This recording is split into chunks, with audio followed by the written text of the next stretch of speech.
Good morning, everyone. Chambersburg Council to trim about $400,000 from 2025 street paving budget while resurfacing the same number of streets and alleys originally planned for this year.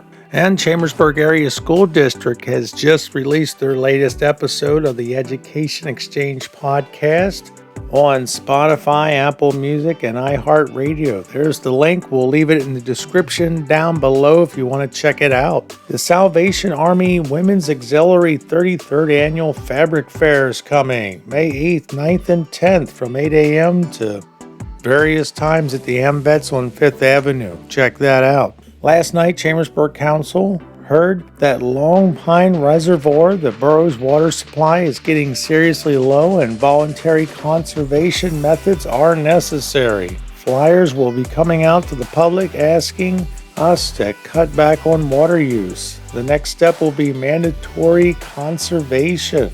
Also yesterday, Chambersburg Fire Department responded to the scene of a small fuel leak at 1097 Wayne Avenue. Truck driver overfilled the saddle tank and approximately 8 gallons of diesel leaked out about 1 gallon. Some made it into the storm drain in the parking lot. The spill was addressed. Franklin Fire Company yesterday, just after lunch, Squad 41 and E45 responded to I-81 at mile marker 19 for a vehicle accident. Vehicle rolled over and the driver trapped. Both squads arrived simultaneously and began extrication and patient packaging. 2 patients were transported by local EMS. STA-4 returned into service in 45 minutes. And in Chambersburg sports, from Friday, boys lacrosse, Chambersburg 13, Central Dauphin East 4. Girls lacrosse, Chambersburg 17, Central Dauphin East 4. Boys tennis, Hershey 5, Chambersburg 0. And in boys volleyball, Carlisle 3, Chambersburg 1. And that's Chambersburg Sports. And it's time for the police report. Yes, the police report. All suspects are innocent until proven guilty in a court of law.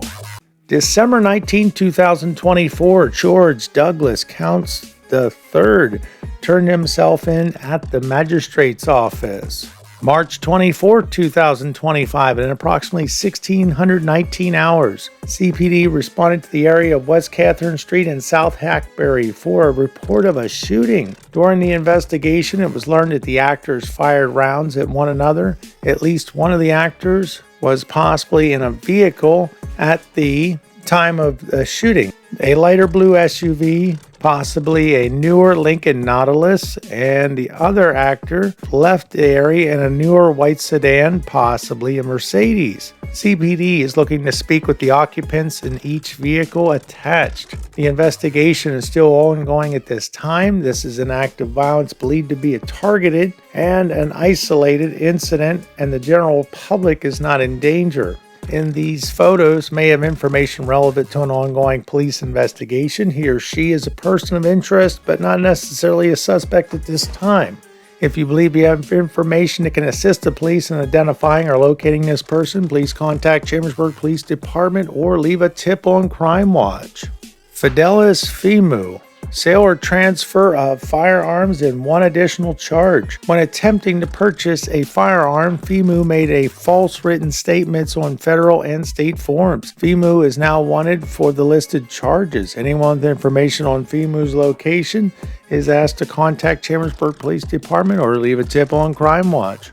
And that story from the other day from the shooting on East Antietam Street continues. 2 people are in custody after a shooting incident occurred March 23rd in the unit block of East Antietam Street. Ashley Pennant, age 29 of Hagerstown, and Darrell Lee Robinson Jr., age 32 of Ashburn, Virginia, were arrested yesterday afternoon just north of Waynesboro, PA. Both subjects are being held at the Franklin County Jail on charges of attempted murder, numerous handgun charges, and conspiracy charges. They await extradition to Maryland. And it's time for Weird in the News. A Swiss politician, Mark Jasili, was fined 6,500 Swiss francs, $190 for purchasing pink water pistols online from Temu. Swiss authorities deemed the toys illegal under the country's weapons law, as they could be mistaken for real firearms despite their bright color. Gisili was unaware of the law and accepted and paid the fine, illustrating Switzerland's strict regulations on weapons imitations. That's definitely weird. All right, and thank you very much for joining us for the news today, March 25th, 2025. I am Frank. I hope you have a great day, and we will see you again tomorrow.